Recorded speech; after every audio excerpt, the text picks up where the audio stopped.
Bonjour à toutes et tous, bienvenue sur ce webinaire. On va commencer dans quelques minutes. J'attends que certains se connectent et puis on pourra démarrer dans quelques minutes. Voilà, je vous remercie.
Bonjour à toutes et tous, à tous ceux qui viennent de nous rejoindre. Alors, je vois que vous dites dans le fil de conversation que vous n'entendez rien. C'est normal, nous n'avons pas encore commencé puisque je vois qu'il y a encore quelques personnes qui se connectent.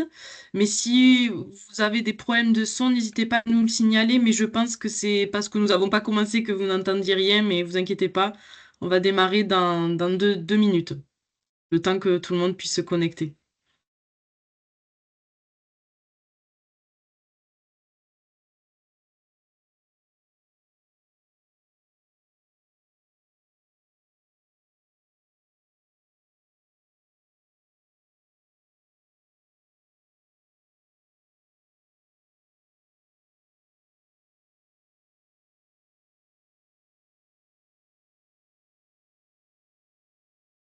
Alors, je vois qu'il y a une main levée.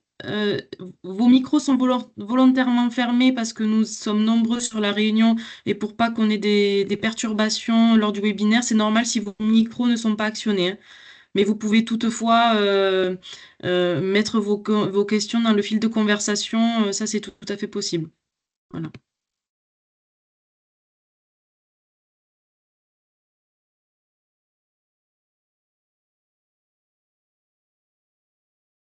Ah, donc, il y en a plusieurs qui n'ont pas le son.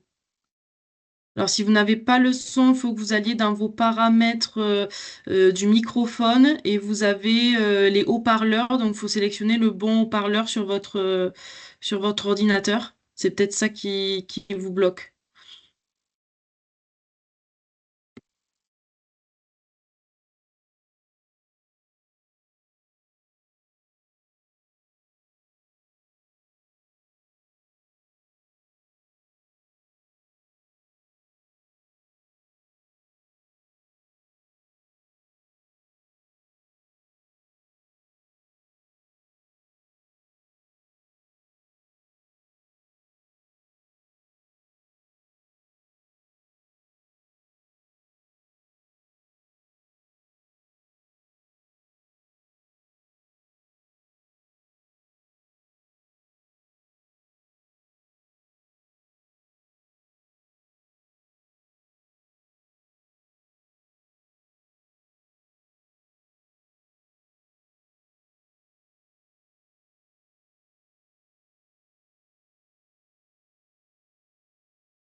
Alors, nous allons peut-être pouvoir démarrer.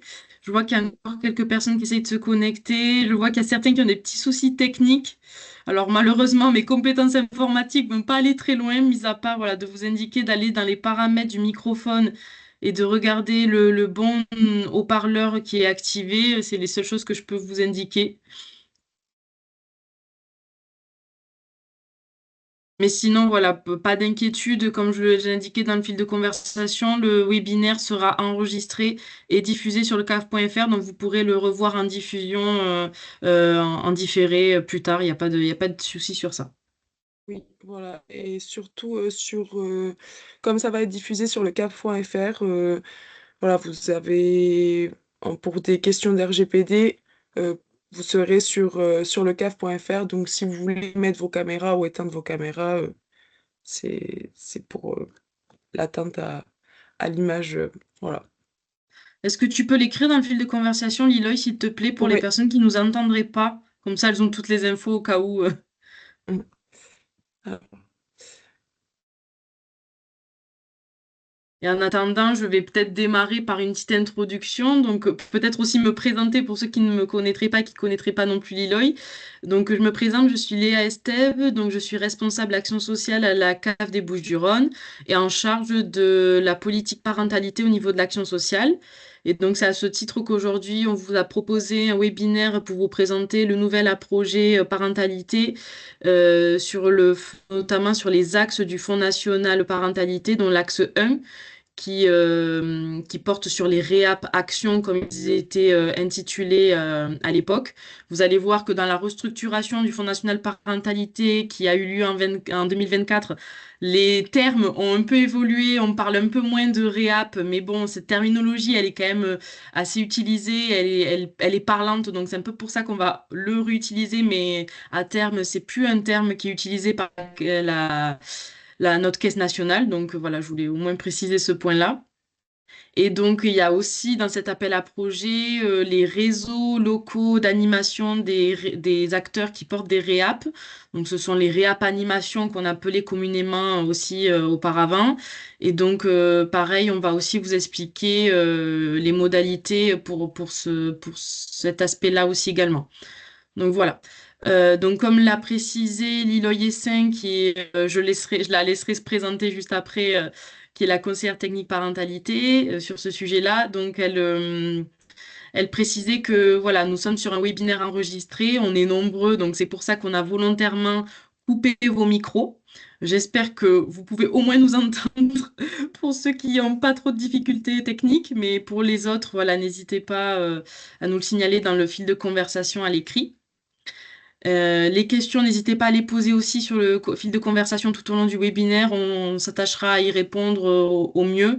Et puis, si vraiment on n'avait pas les réponses à vos questions, on vous ferait une réponse différée et on mettra toutes les informations sur le caf.fr. Donc, ce webinaire est enregistré et diffusé sur le caf.fr. Donc, pour ceux qui ne souhaiteraient pas apparaître, je vous invite à couper vos caméras. Voilà, pour des questions de droit à l'image. Donc, voilà, comme Liloy l'a précisé dans le fil de conversation. Voilà pour cette introduction. Liloy, je te laisse peut-être te présenter. Oui, merci, bonjour à toutes et à tous. Donc, Liloy Essin, conseillère technique parentalité sur le dispositif des réap et des classes. Et on est là aujourd'hui avec Léa pour vous présenter cette nouvelle campagne 2026. Pareil, je le redis pour ceux qui arrivent au fur et à mesure, même si c'est sur le fil de conversation, ce sera diffusé sur le caf.fr, donc vous pourrez avoir accès à tout moment à ce webinaire. Et pour des questions de droit à l'image, voilà, vos visages seront visibles sur le caf.fr, donc on vous invite à éteindre ou allumer vos caméras comme vous le souhaitez. Je pense qu'on peut, Léa, j'accepte encore des Ouais, gens parce qu'il y a une salle d'attente. Je sais pas pourquoi ça s'est mis sur salle d'attente, mais je pense que là pour l'instant j'ai moins de demandes pour entrer dans la réunion. Donc oui, oui, on peut démarrer. Je te laisse peut-être nous partager le support que tu avais préparé, ouais, comme ça on... ouais, je le mets moins. Ok. Alors, je vais passer là, partage.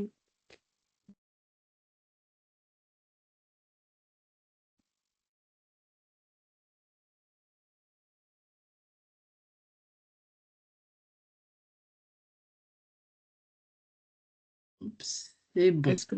Ouais, c'est bon. Ouais, on voit. Super. Je vais Peut-être attendre. avant de démarrer sur la présentation de l'appel à projet pour 2026, peut-être juste vous expliquer que donc on a un peu fait évoluer l'appel à projet comme il était initialement diffusé les années précédentes. Sur la dernière campagne au niveau de la parentalité, donc sur les réap actions et les réap animations comme ils étaient intitulés auparavant.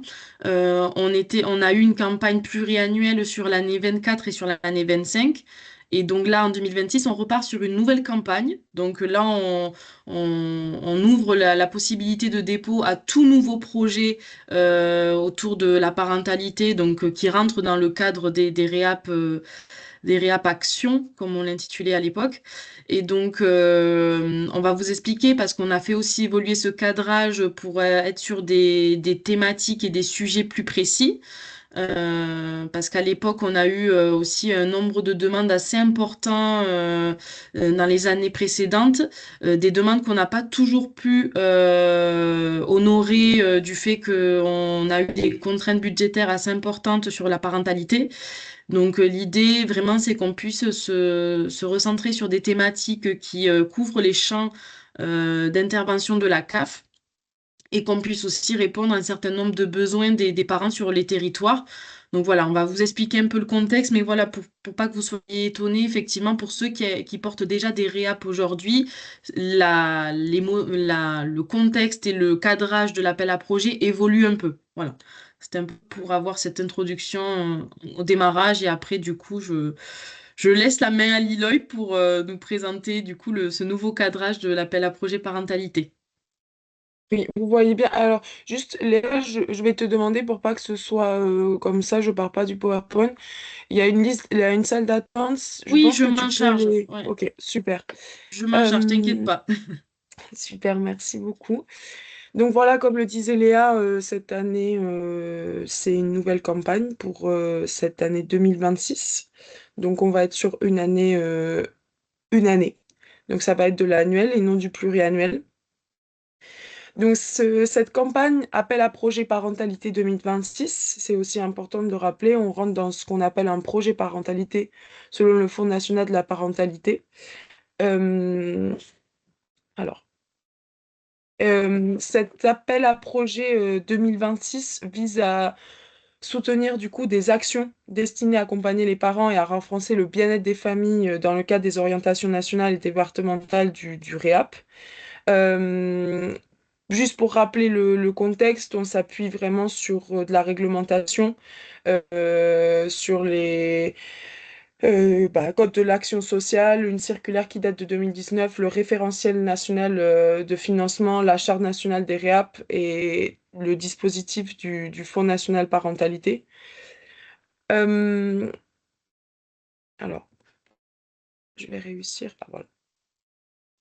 Donc aujourd'hui, pour un rappel, les réseaux d'écoute, d'appui et d'accompagnement à la parentalité sont donc un véritable levier de la politique du soutien à la parentalité qui ont pour objectif et qui ont pour vocation d'améliorer le bien-être des familles, de soutenir les parents dans leur rôle éducatif, ainsi que de favoriser surtout l'intérêt de l'enfant ou du jeune enfant. Pour la campagne 2026, les orientations départementales du REAP s'inscrivent toujours dans la continuité des objectifs nationaux du soutien à la parentalité et des priorités du schéma départemental des services aux familles. Qui vise la cohérence des actions menées sur le territoire et surtout à concentrer les financements sur les thématiques présentant des enjeux les plus prégnants pour les familles. Euh, donc, comme le disait Léa tout à l'heure, nous avons recadré ce dispositif et ce qu'on attend des REAP aujourd'hui, en tout cas des projets parentalité. Euh, donc, les projets aujourd'hui, alors ça c'était les objectifs, donc je vais passer. Les projets aujourd'hui doivent obligatoirement s'inscrire dans au moins l'une de ces thématiques ciblées qu'on a C'est un cadrage qu'on a travaillé ensemble avec nos équipes. Donc, cette année, on cible quatre thématiques. Donc, la première thématique, c'est l'arrivée de l'enfant. Donc, qu'entend-on par l'arrivée de l'enfant? C'est accompagner et soutenir les futurs et jeunes parents dès la grossesse et dans les premiers mois de vie du bébé pour consolider vraiment ce lien euh, parent-enfant. Donc, il s'agira de favoriser les actions d'écoute d'information et de soutien dès la grossesse et au moment de l'arrivée de l'enfant. Donc ça, c'est une première thématique qui a été ciblée pour les actions des réap. Deuxième thématique, les parents d'adolescents. Donc, il y a vraiment un accompagnement ici. L'idée, c'est d'accompagnement pour un maintien du dialogue, de la gestion des conflits et surtout de la prévention des risques face à ces enjeux. C'est une étape qui est vraiment marquée par transformation physique, psychique et sociale de l'adolescent et parfois une perte de repère. Donc, voilà, c'est un accompagnement pour les parents dans cette période-là.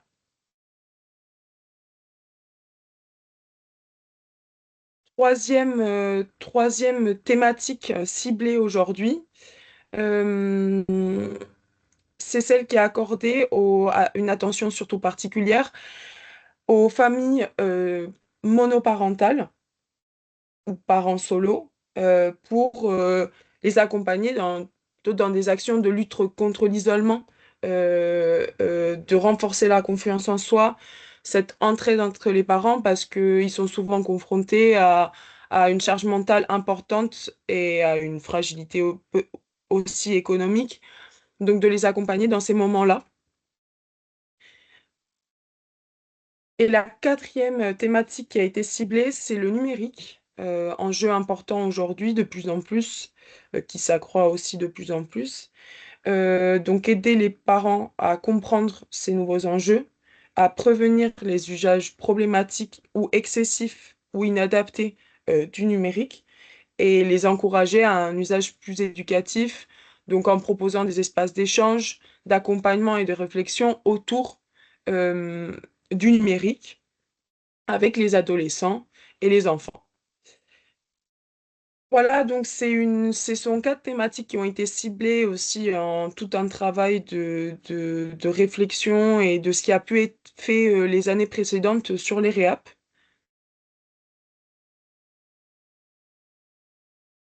Alors, il me paraissait important ici aujourd'hui aussi de vous rappeler ce qu'est le répit parental. Pourquoi je viens redéfinir en tout cas le répit parental, c'est que c'est un sujet qui revient souvent dans les projets, qu'on a pu observer dans les projets. Ce n'est pas, alors voilà, je le précise, ce n'est pas une thématique à part entière. Il y a beaucoup de travaux qui ont été réalisés par la CNAF, par aussi des chercheurs en général, mais aussi par la CNAF, sur ce qu'est le répit parental. Et aujourd'hui, le répit parental, dans cette nouvelle campagne REAP 2026, il faut le voir comme un fil conducteur qui est transversal à toutes les thématiques et non pas comme une thématique à part entière. Il vient de traverser, donc le répit parental vient de traverser l'ensemble des thématiques précitées car il y a vraiment un besoin, on le sait, un besoin de souffler, de prendre du recul pour les parents, de se ressourcer.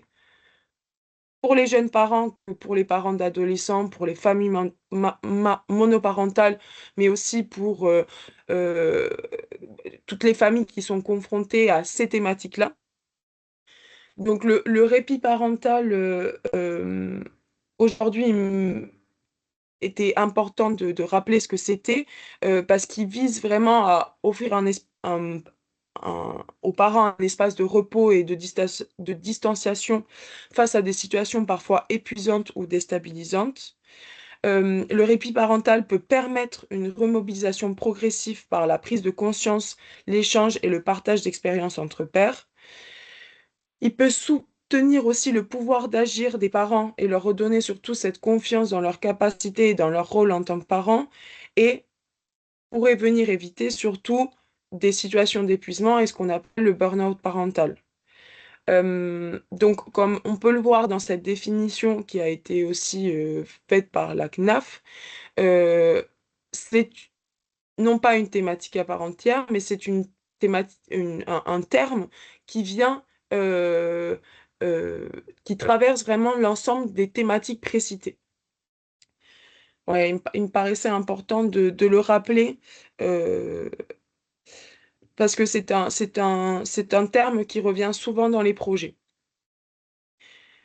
Voilà pour vous mettre en contexte sur ce nouveau cadrage pour les réhab 2026. Donc, ce sont bien des thématiques précises et ciblées. Donc, on rentre que dans ce cadrage-là. Alors, je regarde ce que j'avais dit. Alors, ça, c'est pour Alors, les on a modalités. des... Lila, je me Oui, permets de oui, oui, t'interrompre parce vas-y. qu'on a deux questions dans le fil de conversation concernant les Ah thématiques. oui, parce que je Donc, vois pas. ouais, du coup, je me permets de te les partager. Donc, est-ce que l'accompagnement des parents d'adolescents victimes de harcèlement peuvent rentrer dans la deuxième thématique, donc dans la thématique parents d'adolescents? Alors oui, effectivement, ça rentre dans la thématique. Après, ce qu'on peut aussi vous dire par rapport au réhab, c'est que on a une vocation à ce que le réhab soit ouvert à tout parent. Donc, l'idée, c'est que quand même, on a ciblé des thématiques pour qu'il y ait des projets qui soient cohérents par rapport à un besoin identifié sur des territoires. Mais effectivement, si vous avez un projet autour de la thématique parents d'ado, vous pouvez très bien accompagner des parents, avoir une action particulière pour des parents qui auraient des ados qui sont victimes de harcèlement. C'est aussi possible, effectivement. Mais voilà, il faut se dire que le réhab n'est pas fermé aux autres parents et que tout parent peut quand même venir s'il a besoin d'un espace d'échange pour venir discuter de sujets autour de parents d'ados, par exemple, même si les ados ne sont pas victimes de harcèlement. Voilà, c'était juste la petite limite que je voulais Oui, préciser. oui, parce qu'on reste, pour reprendre Léa, si on reste dans le cadre, en tout cas réglementaire, le réap est universel, donc c'est ouvert à tout le monde. Mm, tout à fait. Il y a une deuxième question sur la thématique arrivée de l'enfant. Les actions peuvent concerner des parents de jeunes enfants jusqu'à quel âge? Est-ce que c'est par rapport aux 1000 premiers jours, par exemple? Je te laisse peut-être répondre, Liloy, si... Bah, alors, pour moi, c'est avant, je sais pas si, pour moi, c'est les 1000 premiers jours, Léa, si je me trompe pas. Ouais, c'est ça. Oui, oui, c'est bien autour Voilà. des 1000 premiers jours. Donc, on prend en compte en général, même au moment où le parent attend l'enfant, donc la période de grossesse est aussi possible avant même que l'enfant arrive. Donc, c'est pour ça qu'on disait pour les futurs parents et pour les parents dont les enfants sont en bas âge. Donc, oui, c'est bien les 1000 premiers jours. Donc, en Oui, général, enfin, pour ce type de public, ça va s'arrêter aux 3 ans de l'enfant, au moment où voilà. l'enfant va rentrer à l'école. Donc, c'est vraiment sur cette Voilà. période-là du moment que le parent attend l'enfant jusqu'à que l'enfant aille à l'école, entre guillemets, pour cette Oui, thématique-là. voilà. Oui, donc c'est plutôt de la, oui, petite enfance, donc on reste sur, Ouais, c'est vraiment de la petite enfance pour le coup. Ouais. Après, on a une question sur une action de prise en charge des parents sans les enfants n'entre pas dans le cadre. Alors, si, tout à fait, un réap. Alors, sur le réap, il peut y avoir deux typologies d'actions oui, possibles. Soit c'est des groupes d'entraide entre parents, et donc là, ben, les enfants ne sont pas présents, c'est juste les parents qui se réunissent entre eux avec l'intervention d'un professionnel pour discuter de sujets qui les concernent entre eux. Ou alors, ça peut être des ateliers partagés enfants-parents. Voilà, ça peut être les deux. C'est deux modalités de possibilités, soit avec ou sans les enfants. oui, si par exemple pour les actions éligibles, on peut Mm. peut-être en parler tant qu'on pose la question. Dans les actions qui sont éligibles pour les réapactions, on va être sur des groupes d'échange de parole ou d'entraide entre parents, des ateliers et des activités parents-enfants, des actions de formation à destination des parents, la création d'outils ou de production par les parents, conférences et ciné-débats, et des événements ou des temps forts autour de la parentalité. Voilà. Voilà. Des Ok. actions qui ne sont pas éligibles, tant que j'y suis, mais ce serait pas d'actions individuelles, pas thérapeutiques, pas de loisirs seuls, pas de prise en charge spéciale, pas de prestations privées, ni de formation pour les professionnels. Voilà. Toutes ces informations, vous les aurez aussi présentes sur une fiche qu'on a sur l'appel à projet, où tout sera bien aussi écrit. Vous aurez accès du coup au webinaire enregistré, mais il y aura aussi des documents qui vous aideront à bien voir ce qui rentre et ne rentre pas dans le réap. Est-ce qu'il y avait d'autres... Alors, ouais, il y a d'autres questions. On a une question sur peut-on déposer un projet avec l'ensemble des thématiques dans le cadre d'actions annuelles au sein d'une maison des parents? Alors oui, tout à fait. Alors, ce qu'on n'a peut-être pas précisé aussi au niveau des thématiques, c'est que soit vous pouvez porter un projet où il n'y a qu'une seule des thématiques, soit vous pouvez aussi croiser les thématiques entre elles. C'est aussi possible. Si vous avez un projet qui va concerner les parents d'ados et le numérique, c'est possible d'avoir une action où les deux thématiques sont présentes. Ça, c'est pas exclu, effectivement. Le mix des thématiques peut être possible dans le cadre d'un projet, effectivement. Après, on a une autre question. Est-ce que des ateliers de soutien au développement des compétences psychosociales des enfants, je pense, et des compétences parentales peut entrer dans la thématique du numérique? Alors là, sur ce sujet-là, les compétences psychosociales des enfants et des parents, on va être déjà sur l'aspect parental, hein. On n'est pas du Mm, tout. Le réap n'a pas vocation à accompagner les enfants, c'est vraiment d'accompagner mm, oui, le parent et le rôle du parent dans voilà, par rapport à sa relation avec l'enfant, mais c'est vraiment on accompagne le parent et pas l'enfant.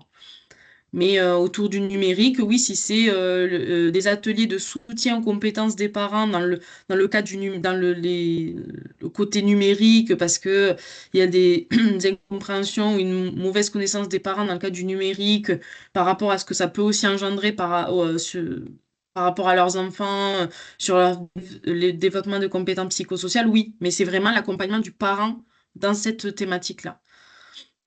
oui, on reste dans un projet, on reste quand même dans un appel à projet parentalité. Donc, le, c'est Le le public parent ciblé, qui est c'est au, le parent voilà, quand même c'est le en premier parent. lieu, ouais, c'est ça, ouais, tout à fait. Avec aussi les enfants, mais c'est l'idée vraiment d'accompagner les parents dans certaines étapes Mm. de leur rôle en tant que parent.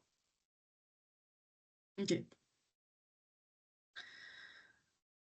Il y avait d'autres Ensuite, questions? ouais, est-ce que des cours de français pour les parents destinés à mieux comprendre les codes et attendus de l'école-collège afin de mieux suivre la scolarité de leurs enfants peuvent être éligibles?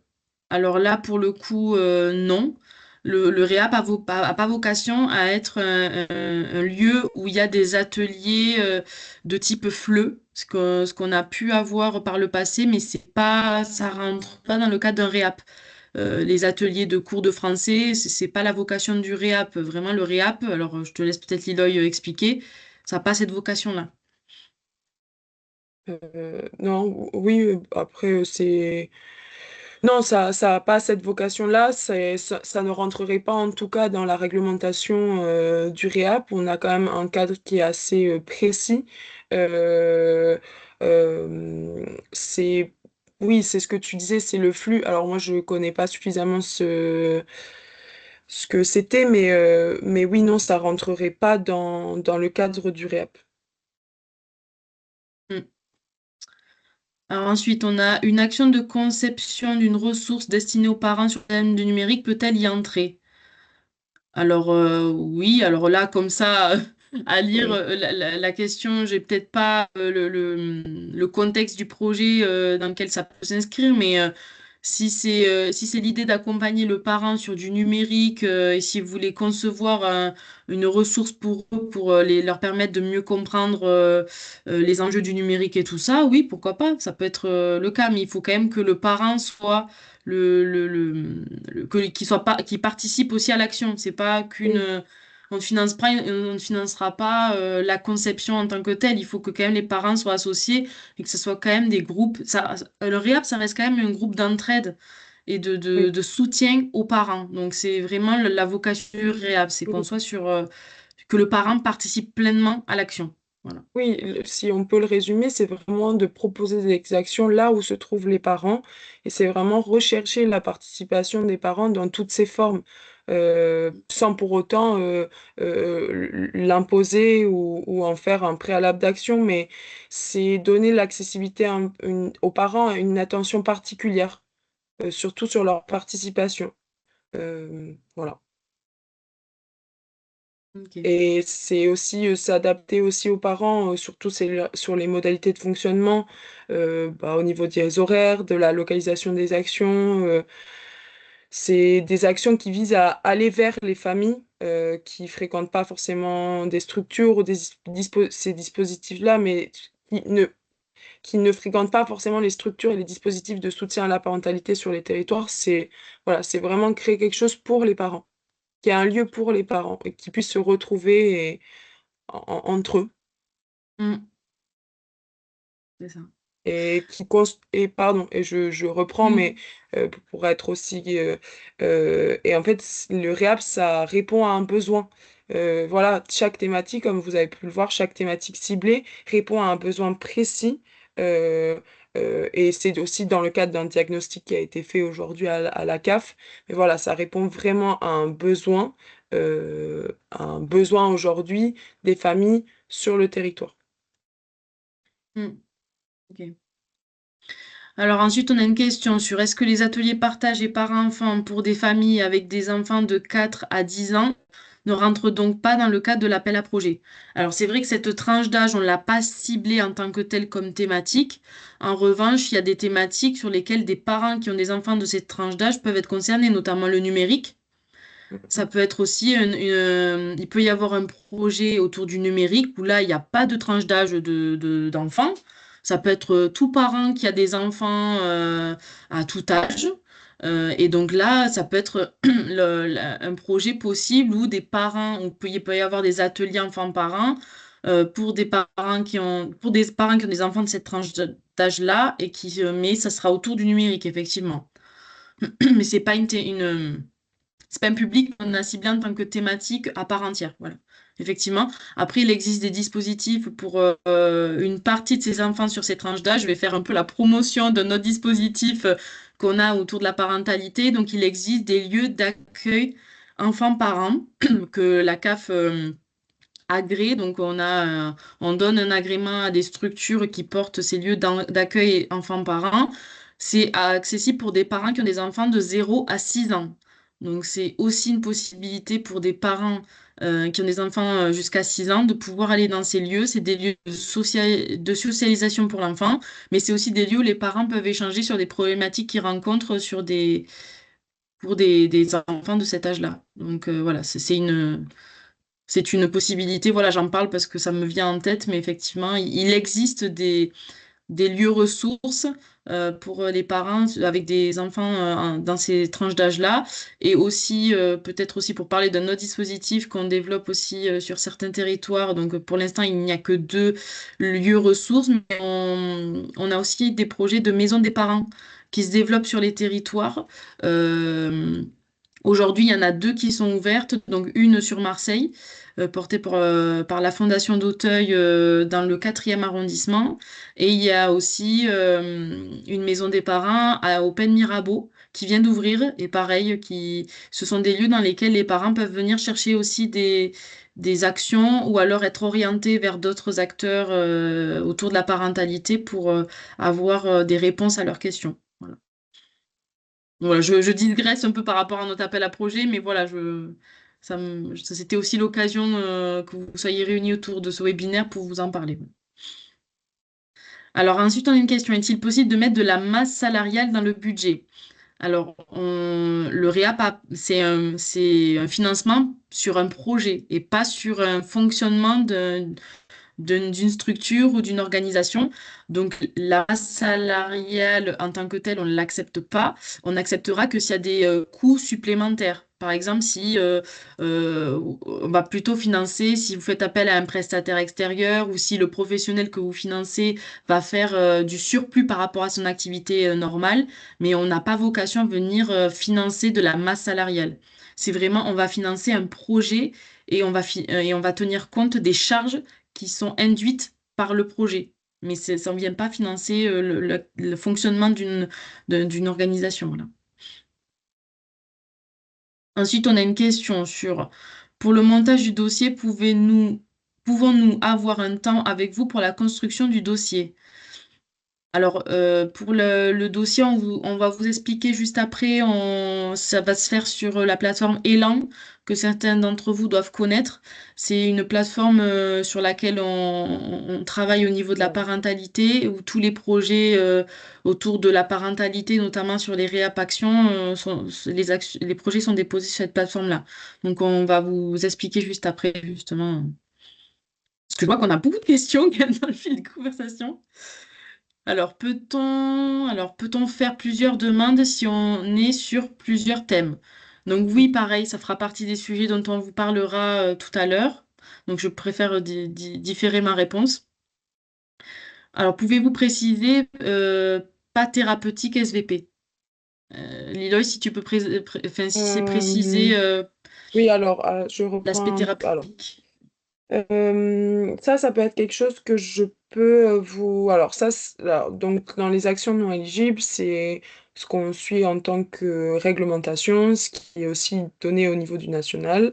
Euh, je me permets de revenir vers vous. Je vous ferai peut-être un point sur ce qui est visée thérapeutique. C'est quelque chose d'assez large. Il n'y a pas de précision plus que ça dans la réglementation, mais je peux venir vous le préciser sur un point, soit je le mettrai sur le caf.fr, Ouais, le CAF pourrait faire. soit avec... ouais, on avait un peu l'idée de, pour peut-être certaines questions qui ont été posées aujourd'hui au fil de la conversation, de peut-être aussi vous reprendre certaines questions qui reviennent Hmm. souvent ou qui sont un peu plus précises, notamment sur cette visée thérapeutique, et de venir vous le préciser, vous le définir dans un document, comme ça vous pouvez avoir accès à n'importe quel moment. Donc je me permets, je ne sais pas qui a posé la question, mais de chercher bien ce qui ne rentre pas dans ce qui est entendu par visée thérapeutique et de vous le définir. Voilà. Ok. Ensuite, attends, je reprends où on en est. Dans les questions. Alors, il y avait une question sur les dates de dépôt, donc pas, elles n'ont pas encore été données, donc pareil, je diffère la réponse, on va vous le dire juste après. Un accompagnement avec professionnels lors de groupes de parole thématiques avec parents est-il possible?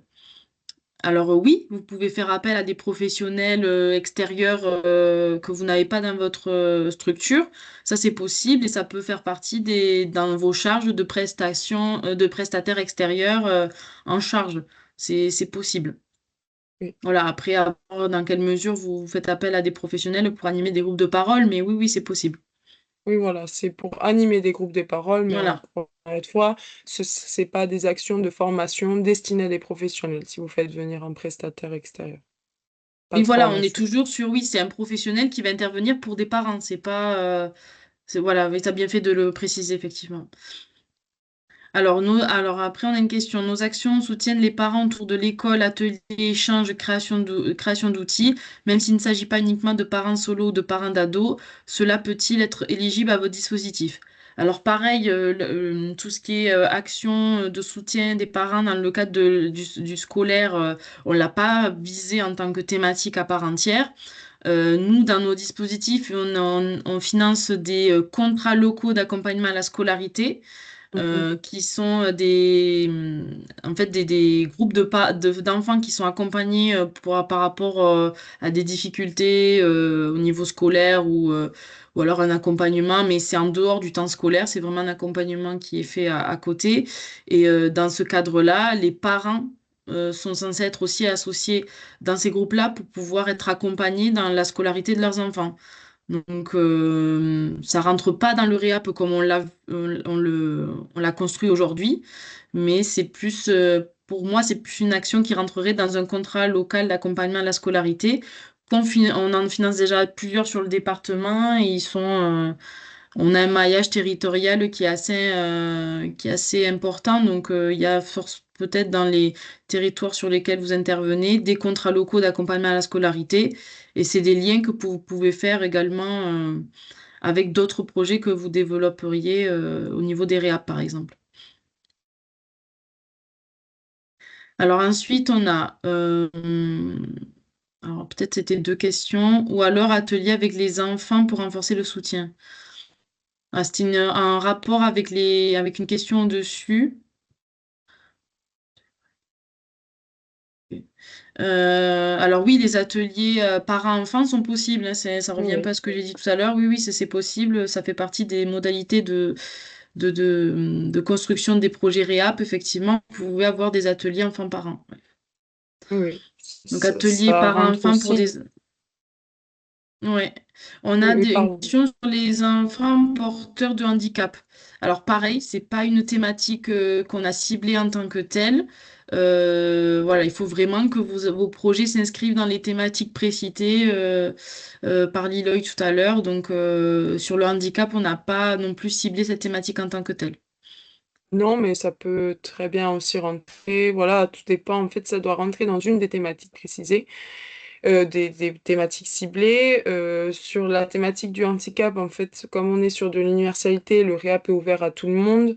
Il peut y avoir des activités sur des familles monoparentales avec des enfants en situation de handicap ou des groupes de parole sur le handicap chez les parents avec un enfant en bas âge, mais ça doit être ciblé aussi pour tous les parents.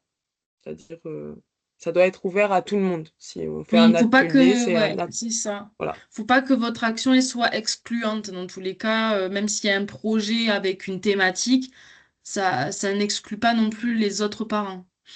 Oui, voilà. Que ce soit ouvert à tout le monde. Ces ateliers sont possibles, mais tout en laissant la possibilité que tout le monde puisse venir à cet atelier.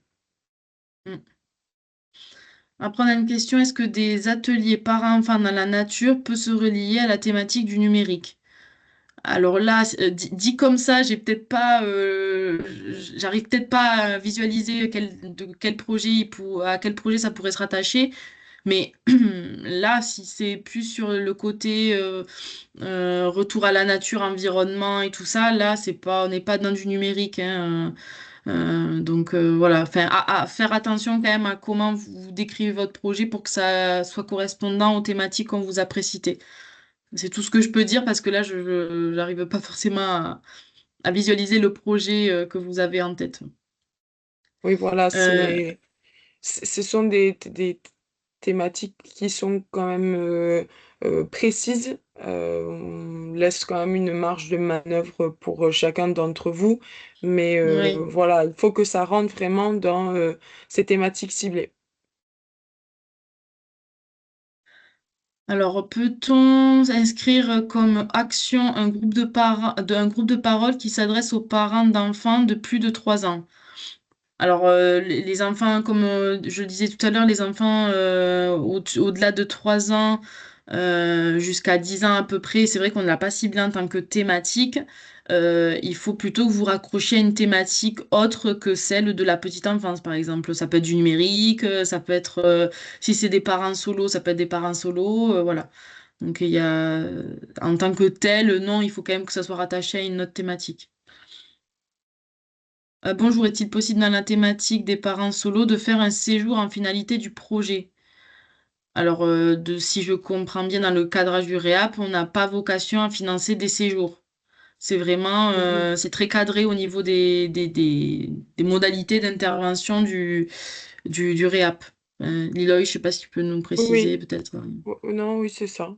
Tu l'as bien dit dans la réglementation, oui, on finance pas, ou en tout cas aujourd'hui, la CAF des Bouches-du-Rhône ne finance pas des séjours. Ouais. Bon, on a Il y d'autres, a en fait, pas au titre de parce la que, parentalité, parce oui, qu'il existe une politique vacances. Il y a des voilà, c'est ça. séjours, on a d'autres dispositifs pour lesquels on finance des séjours par ailleurs. Oui, Donc, c'est pas dans ce cadre-là, en tout cas, le séjour ne sera pas financé au titre du REAP. oui, par exemple, toutes Mais les il actions existe d'autres. d'aide. Oui. Voilà. Oui. Oui, toutes les actions d'aide au départ en vacances ou en week-end des familles s'inscrivent pas dans le cadre collectif de préparation du départ et c'est le versement c'est d'autres aides financières que dispose la CAF aujourd'hui, mais ce sera pas sur la thématique parentalité en tout cas. Mm, tout à fait.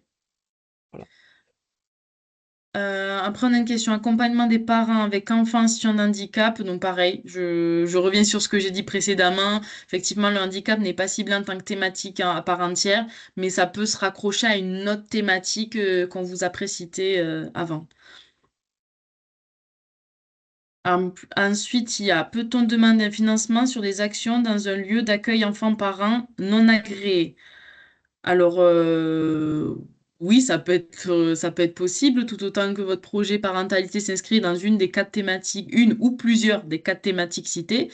Et après, sur un lieu d'accueil enfants-parents non agréé, je serais curieuse de savoir duquel il s'agit pour peut-être qu'on puisse se mettre en contact et puis voir ce qu'il est possible, parce qu'effectivement, s'il est non agréé, voilà, faut aussi voir qu'est-ce qui existe autour de ce lieu-là, voilà, parce que j'avoue que je ne le connais pas comme ça. Alors, et ça a été ah oui, par rapport au projet précédent, ça a été précisé par rapport aux ateliers enfants-parents dans la nature. Donc, la nature comme un moyen de se déconnecter du numérique.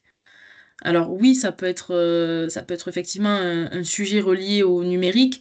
En revanche, il faut pas enfin, si l'idée c'est de parler de la nature, il faut quand même qu'il y ait qu'on parle aussi du numérique, du rapport au numérique, de ce que ça peut engendrer, et du coup, par à côté, dire qu'il y a une volonté enfin, voilà, proposer un retour à la nature, mais voilà, après, c'est la manière dont vous allez décrire votre projet, la cohérence du projet par rapport à la thématique et par rapport à ce que vous avez identifié votre zone d'intervention. Voilà, il faut vraiment qu'il y ait un lien entre les deux. Sur ça, on vous laisse quand même assez libre d'expliquer votre démarche de projet. Ça, c'est pas quelque chose qu'on impose. On vous laisse quand même libre. Dans le cadre qu'on vous pose aujourd'hui, on vous laisse libre de présenter votre projet comme vous l'avez imaginé au regard d'un besoin de territoire. Alors ensuite, les ateliers parents-enfants rentreraient dans quelle thématique pour vous? Alors l'atelier par enfant, c'est vraiment une modalité d'intervention du REAP. Ça peut s'inscrire dans l'une ou plusieurs des quatre thématiques qu'on vous a précitées. Ça peut être des ateliers parents-enfants pour des parents qui ont des ados, donc les parents et les ados qui viennent ensemble sur un atelier. Ça peut être des parents qui s'interrogent sur le numérique et du coup ils viennent avec leurs enfants. Et ça peut être des ateliers d'interconnaissance autour du numérique, des réseaux sociaux. Enfin voilà, c'est vraiment des exemples que je vous cite, mais vous êtes complètement libre sur ça. Ça peut être des ateliers parents-enfants avec des parents qui viennent avec leurs enfants en bas âge. Pour voilà avoir des ateliers avec eux, poser des questions sur les enfants en bas âge, voilà, enfin ça peut vraiment s'inscrire dans toutes les thématiques cette modalité d'intervention. Alors, il y a une obligation parent-enfant pour toutes les thématiques. Alors non, ça peut être, voilà, c'est vraiment les deux modalités qu'on vous présentait tout à l'heure. C'est soit des ateliers, enfin des groupes d'entraide entre parents où il n'y a que les parents qui sont présents, ou alors c'est des ateliers qui peuvent être parents-enfants. Mais c'est vraiment au choix, hein, il n'y a pas d'obligation sur ça. C'est les deux grandes modalités de réalisation d'un REAP, en fait. Alors, si c'est une association locale qui propose des ateliers de parentalité comme un LAEP, mais qui n'est pas agréé, est-il possible, est-il possible de répondre à l'appel à projet? Alors oui, si vous avez dans vos projets quelque chose qui pourrait se rattacher à une des quatre thématiques ou plusieurs, c'est possible. Vous pouvez totalement déposer un projet, mais toujours pareil dans le cadre des thématiques qu'on vous a précitées. Alors, si une action concerne plusieurs thématiques, ados et numérique par exemple, faut-il déposer une demande par thématique? Non, pas spécialement. Si vous avez, alors peut-être on vous reprécisera aussi ce qu'on entend par projet et action. Ouais. On vous le dira après parce que du coup, effectivement, vous pouvez avoir un projet avec deux thématiques, après des actions différentes, mais vous n'êtes pas obligé de faire autant de projets que de thématiques. Ça peut être aussi des thématiques regroupées. Sur ça, on n'est pas fermé à des propositions. Alors après, peut-on déposer plusieurs projets? Ça pareil, on vous en parlera juste après. En termes de conférences, pouvez-vous nous clarifier cette action? Alors, des conférences, ben, ça peut être... Je sais pas comment préciser conférence. Une conférence, ça peut être Non, alors, faite... Ouais, oui, si en Liloy, fait, tu veux bien oui, nous... quand je parle de conférence au ciné-débat, ça va être un moment, alors, ça peut être c'est un moment de sensibilisation, d'information, ça peut être la projection d'un film, d'un documentaire, suivi d'un échange avec les participants. C'est le sujet qui est énoncé doit être euh, fait aussi parce qu'il y a un intérêt des parents pour le thème et qui peut porter sur de nombreux domaines différents. Mais une conférence, oui, ça peut être un temps d'échange sur un sujet, quelqu'un qui va Ouais, présenter je sais pas moi, par exemple, je donne un exemple, je réfléchis en même temps, mais sur le répit parental ou sur le burn-out parental. Quelqu'un qui va venir expliquer ce qu'est aujourd'hui le burn-out parental, comment prévenir le burn-out parental, et autour, et après, c'est un sujet, une conférence qui se fait et suivi d'un échange avec les participants, par exemple. Voilà. oui, tout à fait. Alors ensuite, on a peut-on déposer plusieurs projets pareils, ça on vous l'expliquera. Cela concerne uniquement des parents. On ne peut pas faire des groupes de parole ou des rencontres parents et professionnels de la petite enfance. Alors, pour être plus précis peut-être sur ça, on est vraiment sur l'accompagnement des parents. Mais si par exemple des professionnels de la petite enfance veulent intervenir pour parler de sujets autour de la petite enfance avec des parents, c'est possible. C'est pas, ça on l'exclut pas effectivement, ça peut être possible, mais il faut toujours que le but de l'action doit être d'accompagner les parents. C'est vraiment ça l'objectif de toute action que vous développerez, c'est d'accompagner les parents, c'est la cible, vraiment c'est le but visé.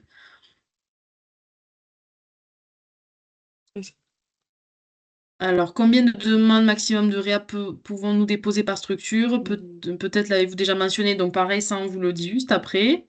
Je finis le tour des questions et après on pourra enchaîner. Peut-on Oui. se rendre dans une école maternelle pour proposer une préparation à la rentrée, à la séparation, etc. Des ateliers parents-enfants, des cafés des parents, accompagnés, visites d'école destinées aux parents d'enfants qui entrent en toute petite section. Alors, se rendre dans une école maternelle. Après, nous, dans tous les cas, notre cadre d'intervention se fait hors des temps scolaires. Ouais, scolaire. Ça, c'est sûr. Après, si votre action, voilà, il faut toujours que la visée, ça soit les parents, d'accompagner les parents. Et il faut que ça se fasse en dehors des temps scolaires. Voilà. Après, si ça se fait dans une école maternelle, si c'est autorisé par l'école, que c'est dans un cadre bien clair, que ça se fait en dehors des temps d'école et tout. Pourquoi pas, mais il faut vraiment qu'on respecte le cadre de c'est un accompagnement hors de temps scolaire et à destination des parents principalement. Et il faut que ça réponde aux thématiques précitées, mais je vois que vous les reprenez, notamment la séparation. Ça fait partie du parent solo, parce que dans Ouais. parent solo, ce que disait Liloy, on entend à la fois les parents en situation de séparation ou des parents qui sont seuls, enfin, monoparentalité. Alors, on a les associations qu'on sollicite doivent-elles être agréées ou rentrer dans un cadre particulier SVP? Non, pas du tout. Enfin, vous pouvez, du moment que l'association auquel vous faites appel est pertinente au regard des besoins que vous avez identifiés sur le territoire par rapport aux parents, nous, on n'est pas fermé à des interventions de professionnels qui viennent justement informer, accompagner les parents dans le cadre de leur parentalité. Il y a pas, sur ça, j'ai pas de réserve. Enfin, je sais pas si réglementairement il y a des réserves. Non, non. À part de, si dans les pas éligibles, tu avais dit pas de privé, je crois, pas de d'acteurs privés. Oui, c'est pas de prestataire privé, Voilà, de c'est ça. profession libérale, voilà. Voilà. Alors, les projets 2026 sont annuels, mais la même thématique peut-elle avoir une continuité sur plusieurs années? Alors nous, sur cet appel à projet, on l'a limité à 1 an parce que voilà, on renouvelle, on est conscient qu'on renouvelle le cadrage et qu'on change un peu notre prisme par rapport à ce qu'on faisait les années précédentes.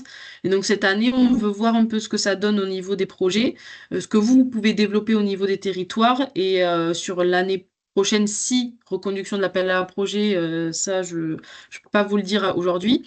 Mais si il y a une reconduction des appels de l'appel à projet l'année prochaine, vous pouvez très bien. Enfin, votre projet, il a une vie en dehors du financement qu'on peut lui apporter. Si c'est enfin, il faut aussi que s'organise autour des besoins et des actions que vous développez déjà dans votre structure ou sur votre territoire. Enfin, vraiment, voilà, le projet, il a une vie et ça, et nous, on vient financer un projet que vous avez déjà, voilà. Ou que vous voulez développer au regard de ce qu'on vous a présenté. Voilà. Peut-on déposer un financement réel en choisissant une thématique, mais en prévoyant d'animer l'action directement dans une école? Bon, ben, ça revient à ce que j'ai dit tout à l'heure, c'est, voilà, il faut vraiment que ça soit dans un cadre bien défini, en dehors des temps scolaires, et à destination des parents exclusivement. Enfin, en tout cas, que le parent soit la visée principale. L'enfant peut être présent, mais il faut que ce soit le parent qui soit accompagné. Peut-on demander un financement pour une action spécifique de développement de la confiance en soi, d'usage raisonné du numérique pour des parents d'ados et solos au sein d'un cours de français déjà existant autour de l'accompagnement à la scolarité, c'est-à-dire des séances spécifiques, notamment avec des intervenants extérieurs? Euh, moi, dans l'idée, je vous dirais oui. Moi, ce qui me fait un peu hésiter, c'est le cours de français. Oui. On est, voilà, dans les modalités d'intervention du REAP, on n'est pas sur des cours de langue ou des cours de français pour des parents. On est vraiment sur accompagner les parents, mais c'est pas, on n'est pas là pour revenir les accompagner sur l'apprentissage du français, des choses comme ça. Donc, voilà, c'est juste voilà, je recadre un peu sur ça. Voilà, c'est vraiment ce qu'on attend du réap. Est-ce que des sorties culturelles, théâtre ou sorties découvertes, ludothèque parc, de lieux adaptés pour des 0-3 ans accompagnés de leurs parents peut entrer dans le projet? Oui, il me semble que. Alors, sortie Alors, culturelle, je sais pas, oui, dis-moi, alors c'est Lila. juste que les actions, c'est en fait la subtilité, c'est que l'action, elle doit pas être uniquement à visée sportive, culturelle ou occupationnelle et de loisirs. Il doit pas y avoir que ça. Ça doit pas être la seule visée de l'action. Donc, au niveau culturel, si je reprends bien la réglementation, euh, pour les ateliers, alors il peut y avoir, alors, moi je dirais que dans l'idée, alors tout dépend du projet, mais si c'est pas la seule visée de l'action, oui. Mm.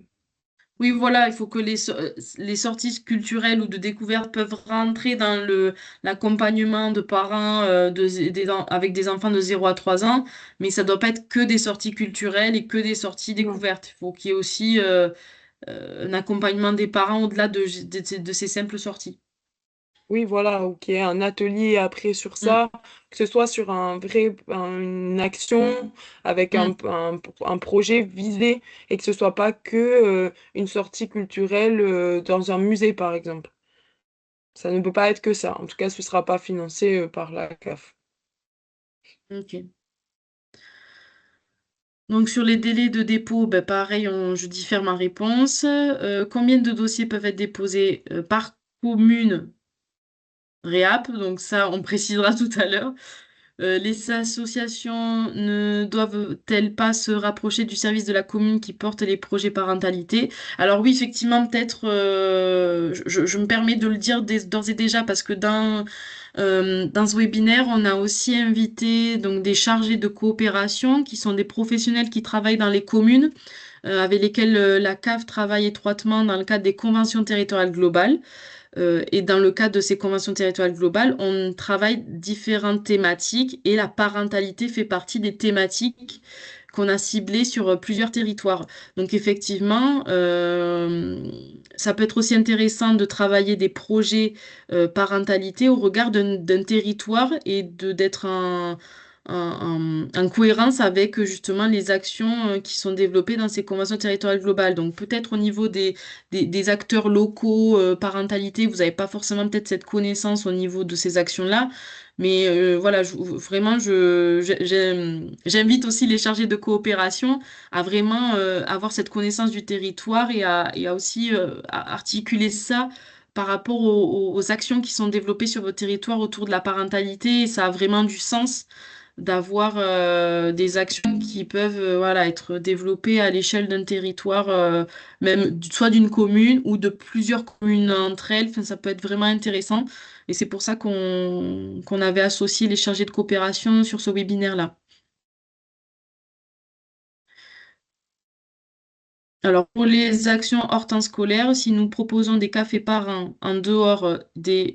Ah oui, ça sur Saliloy, il Oui, faut oui, oui, préciser oui, aussi le j'ai café des pas parents. oublié.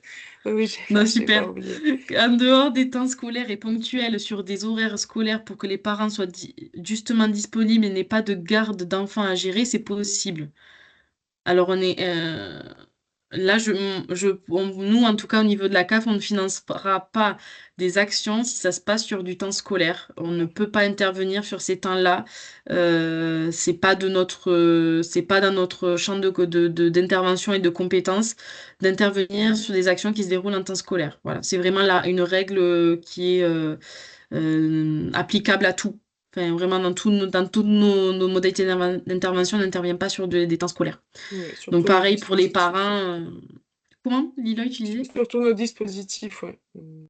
Voilà, c'est On sur tout intervient pour ça. dispositif. On ne finance pas des actions qui se déroulent sur des temps scolaires. Voilà, c'est en tout cas, même si les parents sont là, voilà, c'est vraiment quelque chose c'est une règle vraiment générale. Peut-on Euh, dérouler la fin du PPT jusqu'à la fin? Impératif. Ouais, ok, donc là, c'est bon, on a fini les questions. Désolée, j'ai pris un peu de temps, mais ok. voilà, je pensais que c'était quand même intéressant de repréciser un certain nombre de choses, mais du coup, je laisse Liloy poursuivre la Ouais. De présentation. toute façon, même si vous avez des impératifs, le webinaire sera enregistré et donc du coup déposé sur le caf.fr et vous pourrez le visionner à n'importe quel moment. Je reviens, c'est parfait. La dernière question parlait de café des parents. J'aimerais bien venir vous préciser quelque chose pour le dispositif des réap ou comme peut-être d'autres dispositifs où vous pouvez faire des cafés des parents. Le Café des parents aujourd'hui est une marque déposée par l'École des parents et des éducateurs, donc l'EPE. Au niveau de la réglementation, là, je veux vraiment être sur quelque chose de très juridique, mais c'est aussi pour vous protéger en tant que structure. Vu que c'est une marque déposée aujourd'hui, le café des parents ne peut pas être utilisé comme ça. Euh, je ne sais pas si vous voyez par exemple sur Coca-Cola, c'est une marque déposée. Il y a un petit R à côté avec un rond. Ça veut dire que la marque a été déposée. Aujourd'hui, dès que vous allez parler si par exemple aujourd'hui vous déposez un réap et vous voulez faire un café des parents, on vous demande, nous en tant que CAF, mais pour tout autre projet aussi et demande de subvention que vous allez faire, si vous parlez de café des parents, de mettre le petit R à côté, parce que c'est l'EPE aujourd'hui qui a déposé cette marque, et juridiquement, on peut se faire retoquer sur le fait on utilise ce terme sans préciser que c'est une marque déposée. Voilà. Euh, donc, c'était important pour moi de le dire. On l'a su il n'y a pas longtemps. Je pense que certains d'entre vous le savent peut-être déjà, d'autres peut-être pas du tout. Mais voilà, comme ça, vous êtes tous au courant de ce changement pour le café des parents. Donc, vous pouvez soit utiliser café des parents avec le R, soit changer et, par exemple, appeler ça un thé des parents et pas un café des parents. Voilà, donc je continue sur la présentation. Donc, on va passer plus tout ce qui est modalité de traitement des dossiers. Tout d'abord, pour la modalité de subvention. Donc, on est bien sur des actions qui doivent se dérouler entre le 1er et le 31 1er janvier et le 31 décembre 2026. Euh, les montants des subventions demandées devraient être supérieurs à 1 500 € et maximum 5 000 € par projet. Donc, pour préciser, entre ce qu'on disait tout à l'heure avec Léa, entre projet et action. Donc, aujourd'hui, sur la plateforme Elan, vous le verrez dans tous les cas, il n'est possible de déposer que deux demandes par structure de projet. Et dans chaque projet, donc 2 projets maximum, vous pouvez déposer et décrire 3 actions maximum aujourd'hui. Les années précédentes, on était sur 5 actions maximum. Aujourd'hui, on a réduit à 3 actions. Je sais pas, Léa, si tu veux préciser quelque chose, je continue. Non, sur ces modalités, Ok. voilà, on a réduit aussi le nombre de dépôts de projets pour pouvoir voilà, avoir un nombre de projets parce qu'on a quand même une visée à ce que le maillage territorial des actions soit quand même bien réparti sur le département pour que ça puisse être accessible à tout parent, peu importe il se situe dans le département. Donc, c'est quand même quelque chose qu'on aura en tête, c'est que les actions puissent être répartis sur le département et à permettre à ce que les parents puissent avoir accès à ce type d'accompagnement, peu importe où ils habitent. Voilà. Euh, Autre modalité de subvention, c'est pour beaucoup de dispositifs aussi, c'est le principe de confinancement, qui est une règle afin d'inscrire les projets dans une dynamique partenariale. Il est donc attendu que les demandes de cofinancement soient énoncées. Donc, exemple, euh, appel à projet accompagnement de la parentalité, politique de la ville, voilà. Et finalement, en tant que modalité de subvention, donc toujours le montant total des financements accordés par la branche famille ne peut pas excéder les 80% du coût total des actions. Voilà, ce pourcentage d'intervention ne doit pas être attribué de manière systématique, mais être apprécié en fonction des partenariats qui peuvent être mobilisés. Donc, et des crédits limités aussi, mais voilà, disponibles. Mais voilà, on est sur 80% du coût total des actions. Euh, je passe à la slide suivante sur les modalités de dépôt du dossier. Donc, comme Léa disait tout à l'heure, pour les porteurs de projets, hors projet réapp animation de réseau, donc là, on était sur le réapp action. On finit de vous présenter ces modalités des dossiers et je laisserai la parole à Léa pour vous parler des projets réapp animation de réseau. Donc le dépôt du dossier se fait sur la plateforme Elan. Vous aurez toutes les informations avec un guide utilisateur sur le caf.fr lors du lancement de l'appel à projet pour vous guider au mieux sur cette plateforme. Je rappelle aussi que les partenaires qui, est- qui ont bénéficié d'une subvention lors du précédent appel à projet parentalité doivent compléter leur bilan 2025 pour pouvoir déposer une demande de subvention 2026. Voilà. Alors, Euh, oui, je me permets peut-être d'interrompre parce qu'on a des questions par rapport aux demandes de subvention, au montant des demandes de ok. subvention. Alors, j'essaie d'y répondre aussi à l'écrit pour pas non plus interrompre tout le temps la Non, non, mais présentation. Mais du coup, quand on parle de 1 500 € minimum, c'est par projet. Donc, vos actions peuvent coûter moins cher, mais au total, il faut que le total des 3 actions, si vous en déposez jusqu'à 3, c'est pas aussi non plus obligé, hein. Parce que c'est le maximum, c'est-à-dire que dans un projet, vous pouvez déposer jusqu'à 3 actions maximum, mais vous pouvez en déposer un projet, une action, un projet, 2 actions, un projet, 3 actions. Entre guillemets, c'est ça. 1 500 €, c'est le montant global du projet, enfin, c'est la demande de subvention demandée à la CAF qui ne peut pas être moins de 1 500 €. Le projet, nous, en tout cas, on est toujours dans les règles on finance 80% du coût total du projet Et du coup, je réponds aussi en même temps à la question des 5 000 euros. Alors, j'ai répondu tout à l'heure. Oui, le budget global dépasse. Si le budget global dépasse les 5 000 euros, peut-on déposer puisque la CAF finance 80% des 5 000 euros max? Le reste est pris en charge par la ville, par exemple. Euh, oui, effectivement, les montants qu'on vous donne, c'est la subvention maximum que vous pouvez demander à la CAF. Mhm. Voilà, les 5 000 euros par projet, c'est le montant de la subvention que vous pouvez demander à la CAF. Et nous, en tout cas, dans les subventions qu'on accordera, on ne dépassera pas les 5 000 euros par projet. Voilà. J'espère que c'est plus clair comme ça.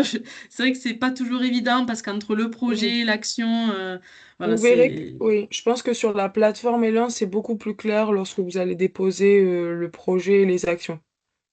Voilà. Je sais que c'est un peu plus, peut-être un peu plus clair sur Elan parce que la plateforme a déjà été faite pour que vous puissiez bien déposer vos deux projets avec vos actions, vos actions. Hmm.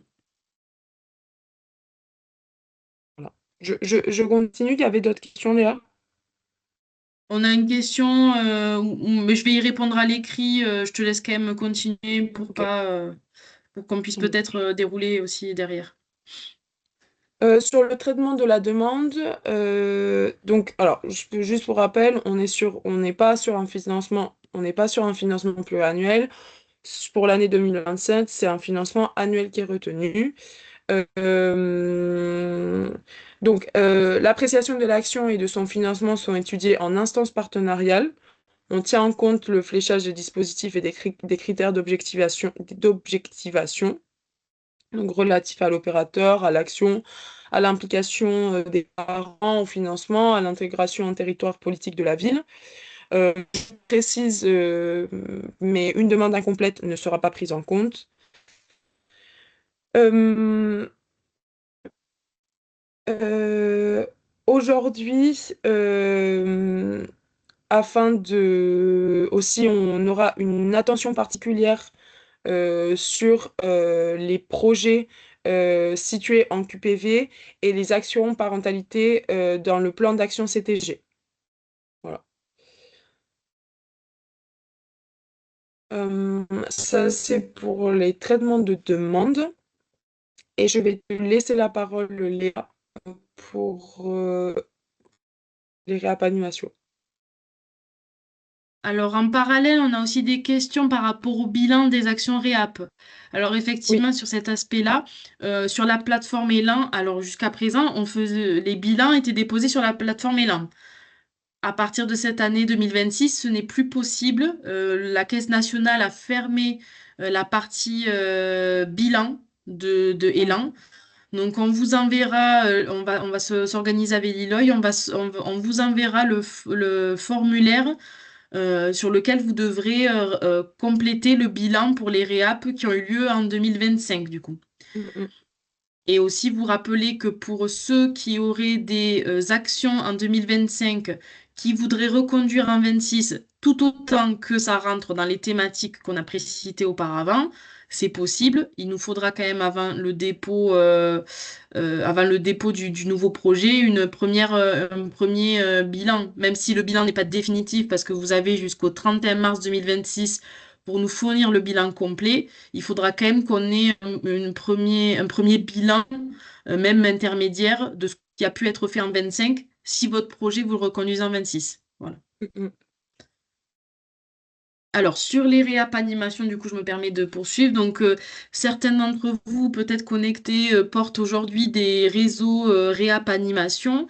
Cette année, ce qu'on a imaginé, c'est de reconduire pour l'année 2026, les réap animations telles qu'ils existent aujourd'hui. Donc, on a à date 11 porteurs de réseaux qui animaient des réseaux d'acteurs de parentalité sur certains territoires. L'entièreté du département n'était pas couvert parce que sur certains territoires, il y a aussi des chargés de coopération qui portent aussi ces réseaux au niveau des conventions territoriales globales, donc sur un ou plusieurs territoires communes du département. Aujourd'hui, on se re-questionne un peu sur ce réseau-là. Je vous le dis un peu en préambule. C'est quelque chose qu'on va travailler en 2026. Parce qu'aujourd'hui, les 11 réseaux qui portent enfin, les 11 porteurs qui portent ces réseaux aujourd'hui ne couvrent pas l'entièreté du département. Et nous, au niveau de la CAF, on se questionne pour avoir un maillage départemental plus homogène et qu'on puisse accompagner des acteurs parentalité qui n'auraient pas cet appui au niveau d'un réseau. Donc voilà, je vous le dis pour que vous vous prépariez parce qu'en 2027, on envisage une évolution sur ces réseaux-là. On va y travailler en 2026. Les choses sont pas encore définitives pour le moment, mais on a déjà des pistes de réflexion et donc on vous en informera au courant de l'année 26 parce que du coup ça évoluera. Mais ce qu'on voulait, c'est quand même maintenir ces réseaux qui existent encore aujourd'hui. Il y a des choses qui se font, donc voilà, en 2026, on reconduit à l'identique. Pour les réseaux, bien sûr, qui souhaitent continuer, parce qu'il y a peut-être des porteurs qui ne souhaitent plus continuer en 2026, ça c'est entendable, il n'y a pas de souci. Mais du coup, sur ces territoires-là, on ne reconduira pas un nouveau porteur pour remplacer le porteur qui ne souhaiterait pas continuer. Voilà. Donc c'est un peu cette idée-là qu'on a sur les réseaux, les réapp animations. Et donc pour que les porteurs puissent redéposer leur projet à l'identique, puisque c'est ce qu'on envisage et on ne financera pas non plus des montants au-delà de ce qu'on a financé par le passé. On restera sur des sommes identiques. Et ça se fera pas sur Elan, le dépôt des projets.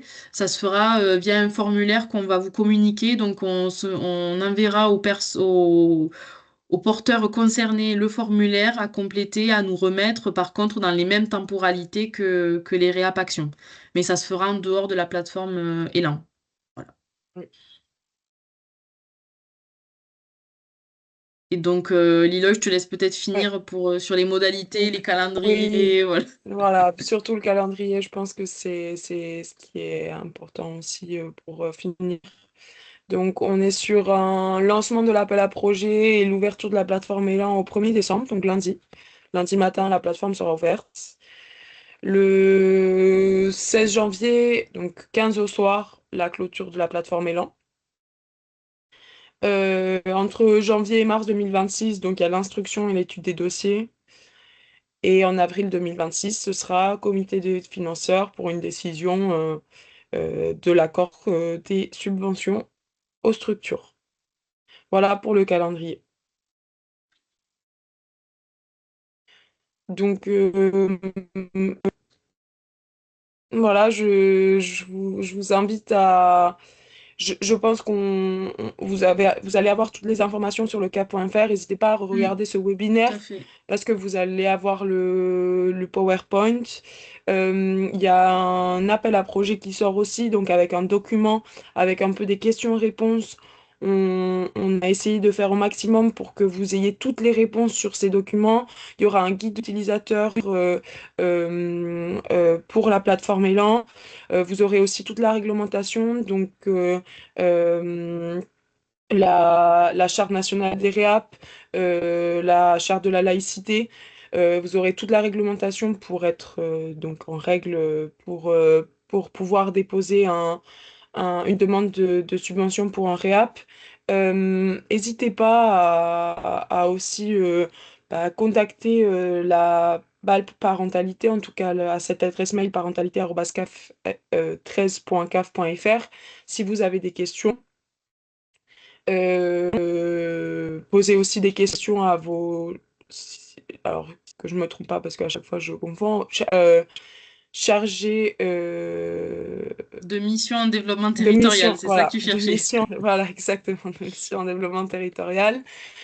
Euh, euh, on reprendra aussi les questions qui ont été posées sur le fil du Teams d'aujourd'hui et peut-être reprendre les questions qui ont été le plus souvent posées pour vous faire un point et que vous ayez voilà, aussi la réponse à ces questions-là, pour que vous puissiez y revenir à n'importe quel moment.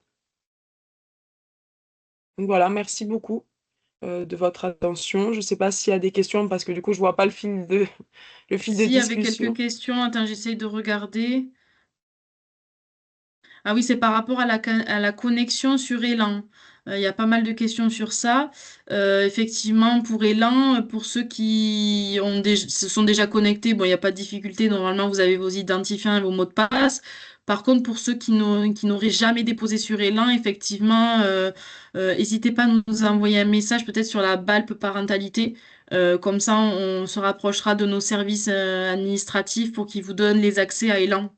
Parce que c'est vrai, c'est quelque chose qu'on n'avait pas en tête, mais effectivement, oui, il y a beaucoup, par contre, peut-être certains d'entre vous qui n'ont jamais fait Déposé, de ouais. dépôt sur Elan, effectivement. Ouais.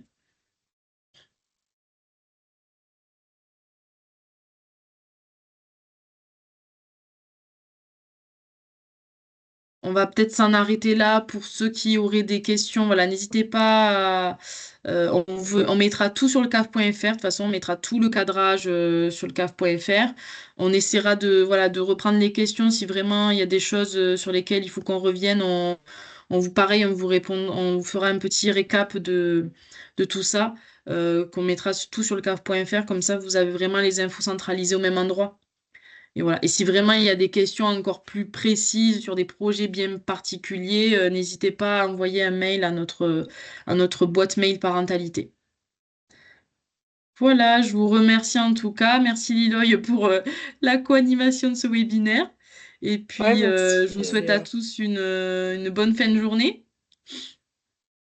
À bientôt. Au revoir. Merci, au revoir.